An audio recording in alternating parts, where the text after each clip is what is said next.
जेव्हा तुम्ही confidence develop करसाल की मी पास नाही होणार तर कोण होणार, नाही का? एक रॅप आला होता ना, मैं नाही तो कोण बे, ते तुम्ही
तलाठी भरतीचा 23 जिल्ह्यांचा निकाल जाहीर झाला आणि त्यामध्ये आपल्या मंगरुळपीरमधील चिखलागड येथील पवन जाधव यांची तलाठी परिक्षेकर आहेत आणि अजून कोणतरी मंत्री राहुल आठवत नाही. तर तिघांनाही बोलावलं होतं पण ते दोघं जण काही कारणास्तव येऊ शकले नाहीत. ते दुपारून किंवा उद्या आपल्या लायब्ररीमध्ये येतील, आपण तेव्हा त्यांचा सत्कार घेऊ. पण आज आपल्या इथे उपस्थित आले पवन जाधव. पहिल्यांदा यांच्यासाठी टाळ्या वाजवा.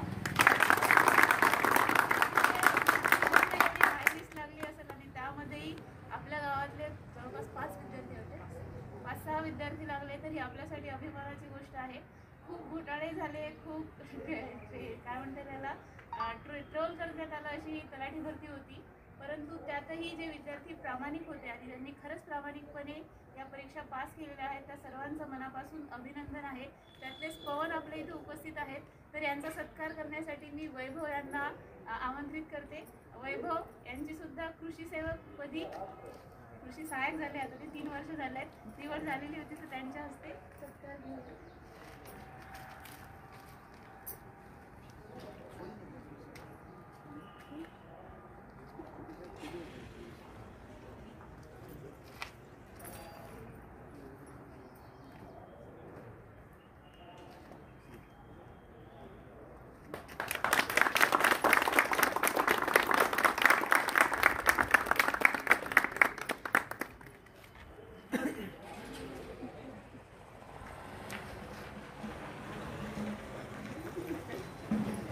आपल्याला 2 शब्द मार्गदर्शन पवन करतील अशी मी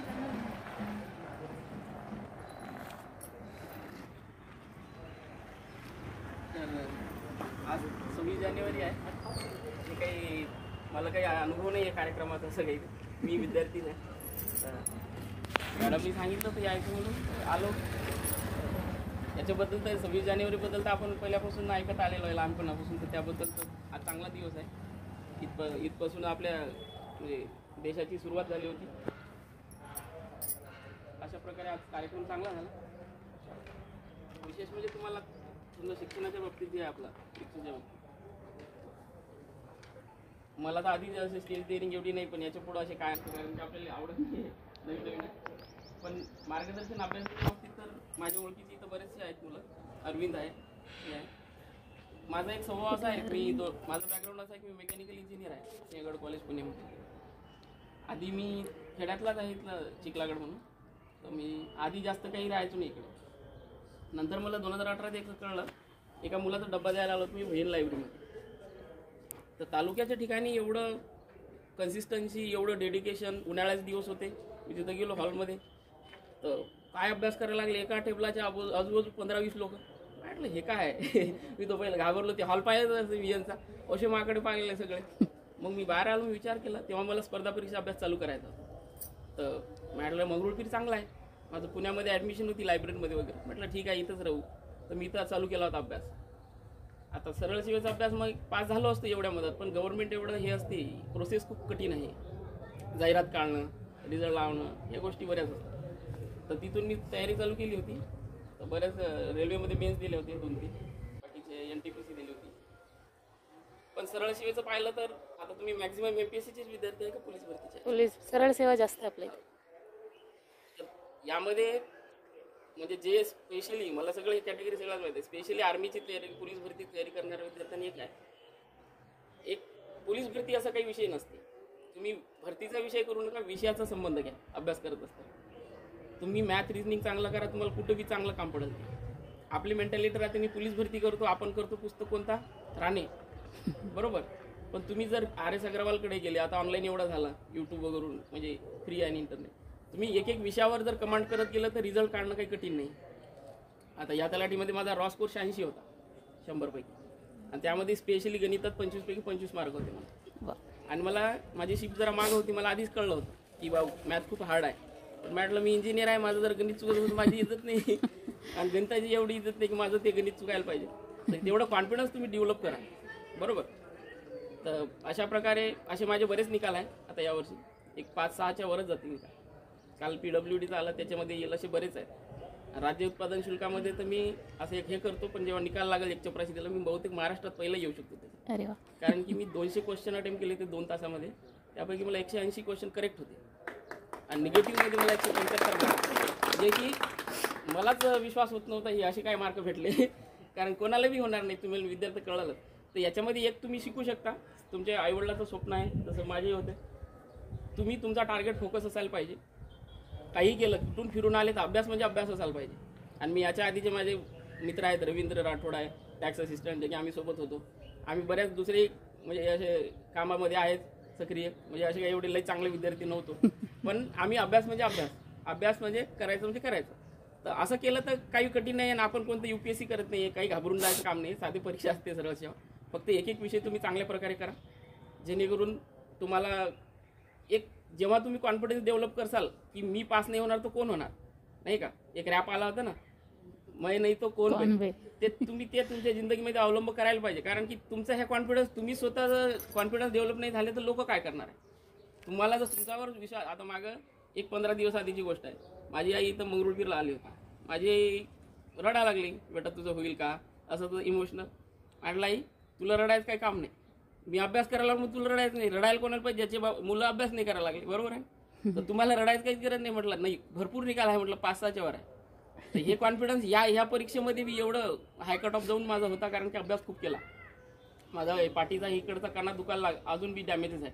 आता पैसे येईल तेव्हा ऑपरेशन करेल असं आहे. तर तुम्ही तसं करा, करायचं तर करायचं, फसवायचं नाही. घरी नसल होत तर बरेच क्षेत्र आहेत. गव्हर्नमेंट नोकरी काही हे नाही आहे की तुम्ही गव्हर्नमेंटच करायला पाहिजे. नाही लागलं, आपल्याकडून प्रयत्न करून होत नसेल तरी काही हार मानून नाही. जिंदगी खूप मोठी आहे, नाराज नाही व्हायचं, काही नाही. आपलं काम करायचं. सगळेच गव्हर्नमेंट नोकरी लागणार आहे का असं काही नाही. असं आहे, मार्गदर्शन आहे. जर झालं याच्यानंतर मी कधी तुमचा ग्रुप वगैरे असेल कधी, किंवा तुम्हाला काही झालं, मी व्हेन लायब्ररीवर बऱ्याच लोकांना म्हणजे ग्रुप डिस्कशनमध्ये शिकवलं मॅथ रिजनिंग. अजून बी माझ्यासोबत डिस्कशनला बसणारे घाबरून जायचे.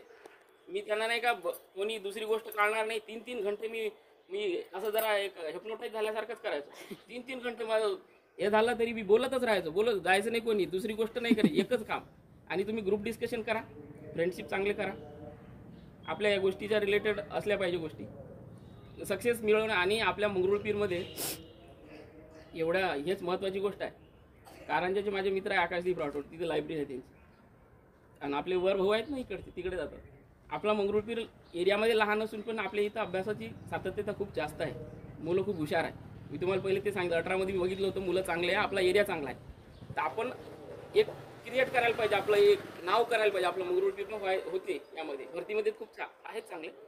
बाकीच्या गोष्टीत असंच अभ्यास करत राहा, नक्की तुम्हाला यश मिळते. काही गायडन्स लागलं कधी कोणत्या विषयाचं तर सांगायचं, ठीक आहे. एवढं सांगतो. आणि यांचे पुढे जे रिझल्ट येतील तेव्हाही आपण यांच्या परत बोलू. आणि त्यासोबत जे राहिलेले विद्यार्थी आहेत त्यांचा आपण दुपारी सत्कार घेऊ, जर ते आले तर आज, नाही तर उद्या घेऊ. त्यासोबत तुमच्या सगळ्यांनाही विनंती आहे की लवकर इथं या, सत्कार घेऊ द्या. आणि सर्वांना पुढच्या परीक्षेसाठी खूप खूप शुभेच्छा. काही जणांचे काही जिल्ह्याचे निकाल अजून बाकी आहेत. त्यातही आपल्या लायब्ररीतून कोणीतरी असावं अशी इच्छा आहे. पण कट ऑफ खूप हाय आहे, त्यामुळे कदाचित सांगता येत नाही. पण पुढच्या परीक्षा ज्याही असतील त्यासाठी चांगली तयारी करा. जे काही लागत असेल मदत, पवन आहे त्यांना आपण आपल्या ग्रुपमध्ये ॲड करू, त्यांना मदत मागा. इतर जे कोणी विद्यार्थी असतील ज्यांची परीक्षा पास नसेल झाली परंतु त्यांना जर एखादा विषय चांगला समजत असेल तुम्ही त्यांचंसुद्धा गायडन्स घेऊ शकता. सो एवढं बोलून आजचा कार्यक्रम इथे संपला असं जाहीर करते. थोड्या वेळाने चहा येईल, शांतपणे चहा प्या, परत अभ्यास करायला लागता. पोहे भेटणार.